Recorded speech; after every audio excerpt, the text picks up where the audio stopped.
his way to the bottom row, trying to sit. And look at the...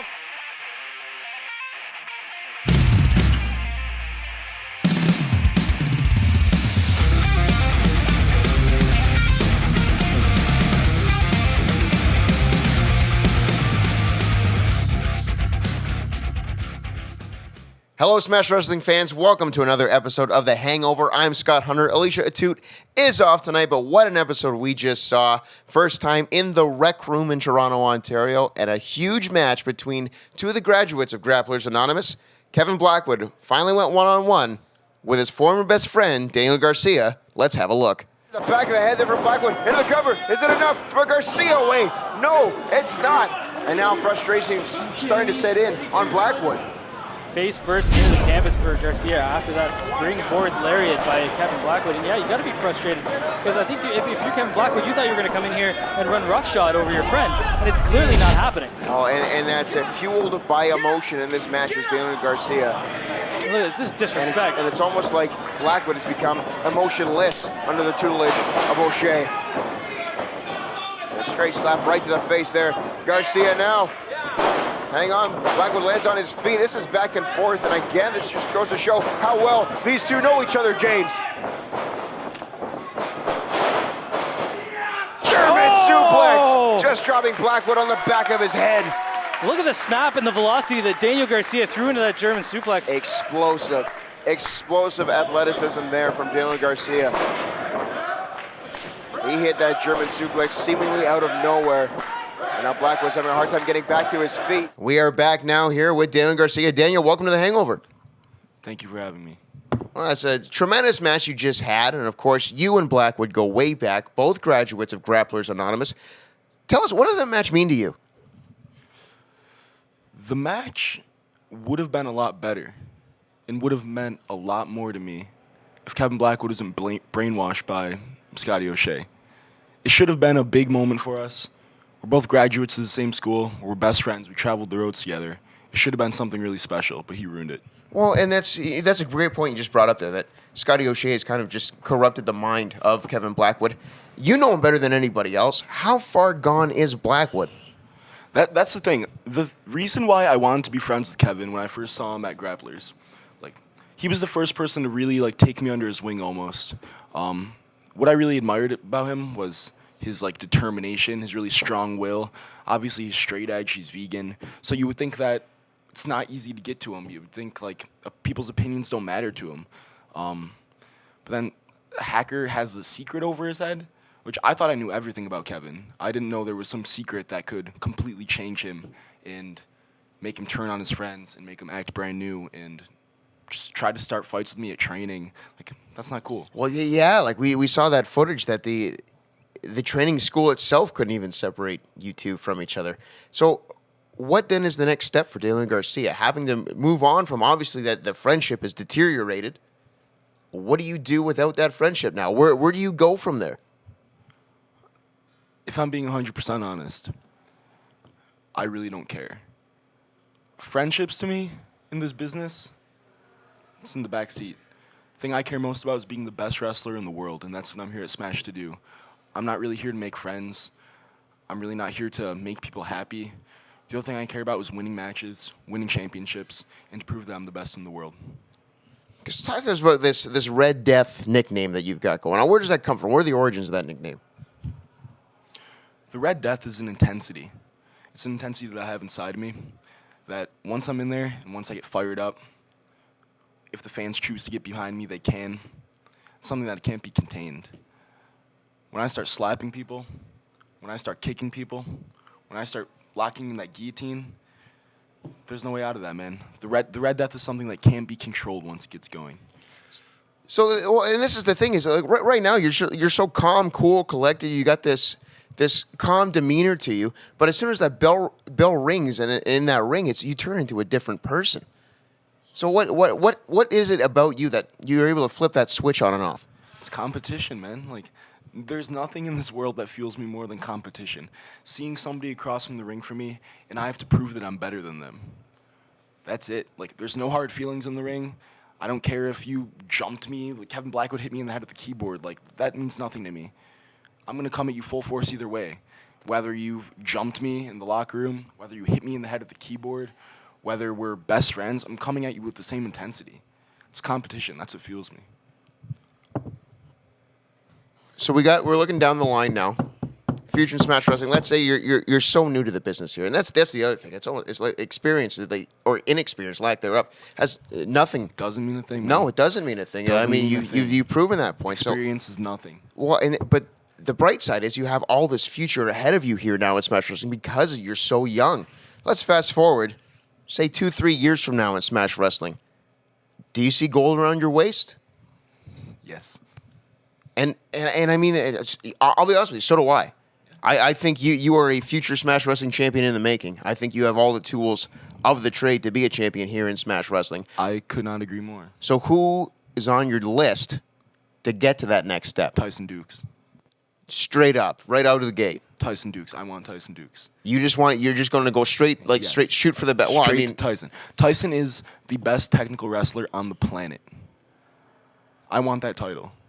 There's no better way to get that title than tapping out Tyson Dukes in the middle of the ring, and that's what I need to do. Well, and you know what, Garcia, I think that would be a great testament to see exactly where you're at here in this company, because we talk about the inexperience that you have, but for you to go toe-to-toe, even just to stand toe-to-toe with somebody like a Tyson Dukes, is gonna give you something to work towards there. You're going to know where the championship level's at. You're going to know how to get yourself to that level. Yep, I could not agree anymore. And if anyone on the Smash roster is watching this, I want you to look at me right now. I am like a puzzle that you keep trying to put together. You keep missing a piece. I'm like a riddle that can't be solved, man. There's nothing that you can do to figure me out. Any style, anything that you throw at me, I can adapt to. And there's nothing that you can do to, like, as soon as you think you have me, I switch it. Like, I don't care if you're Tyson Dukes, been wrestling for 25 years, whatever it is. If you're Frankie the Mobster, you weigh almost 300 pounds. Like, I will take you to the canvas and I will choke you out. You were calling choke you out. You were calling out some of the biggest and baddest people we have here in Smash Wrestling. I will choke any of these dudes out.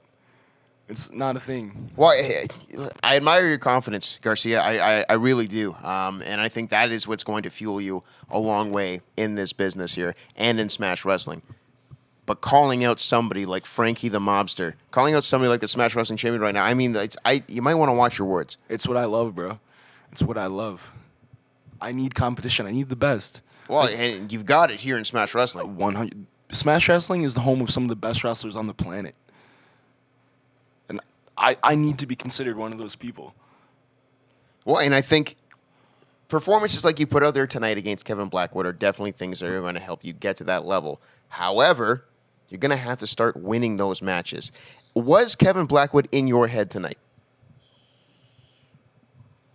I'd be lying if I said no. Like, he definitely... Like, I still care about Kevin. I know how good of a person he is, how deep down inside he has a good heart. Like, obviously we were best friends up until, a month and a half ago. I'd be lying if I said he wasn't in my head a little bit. But I really can't make excuses as to why I lost that match. I should have had it. I had it in grasp. Is that your weak spot? Sympathy? I don't know. You tell me. I think what the issue here is, if Kevin Blackwood is able to exploit that little weak spot, don't you think that there's going to be other superstars that have seen that, they're going to be able to magnify on that? Perhaps your sympathy is your weak spot. Maybe not a weak spot, maybe a blind spot at this stage of your career. Yeah, I mean, maybe that's something I need to work on. Like, maybe I just need to be a meaner person. Well, I don't mean be a meaner person, but what you're saying here at the beginning of the show is you're saying that you come here, you're not here to make friends or anything, but at the same time, you're saying he was in your head because you care about him. I mean, it can't be both, right? It's either like you're able to say that you're not here to make friends, but at the end of the day, I mean, a friend is a friend. It's hard to turn that switch off. I should have... I went full force that I had on Kevin. Like, I hit him with everything that I had. He kept coming back. That night, as much as I really hate to say it, he outperformed me. And he just got the better of me. He dropped me on my head. Is Kevin Blackwood better than you? No. Is anybody better than you?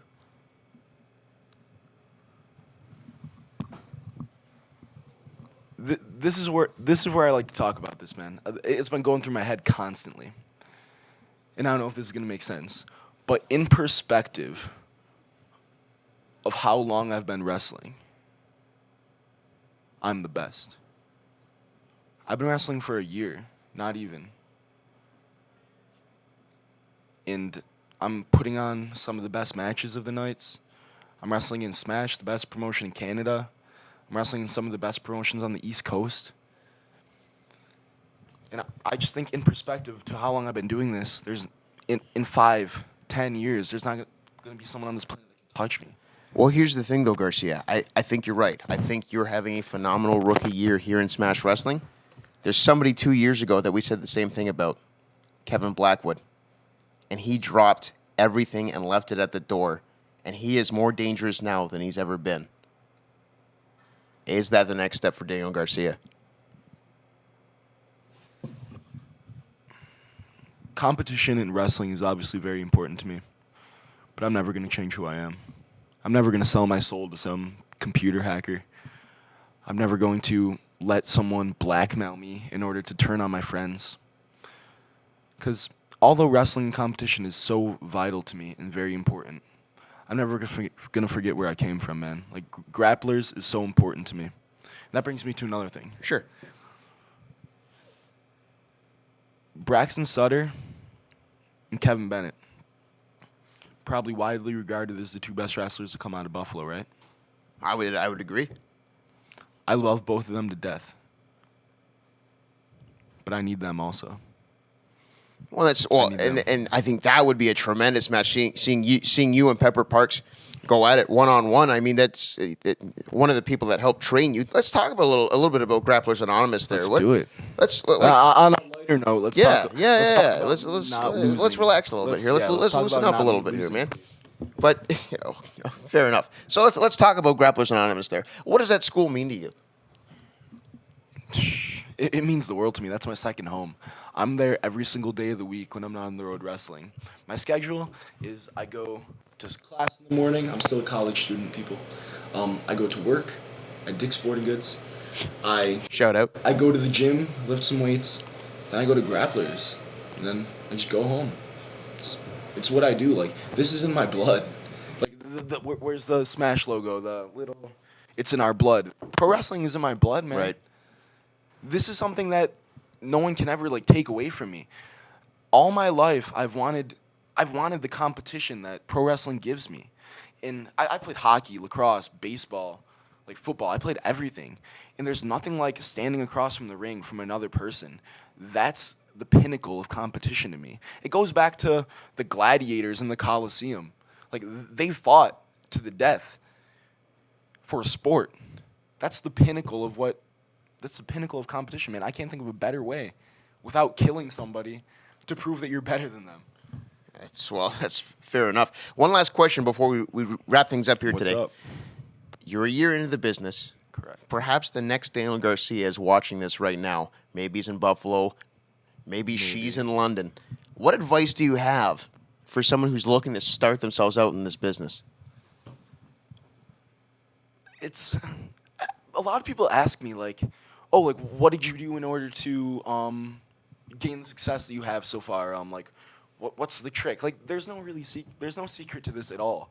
The only things you have to do in order to succeed in wrestling is to work hard and be a good person. It's simple.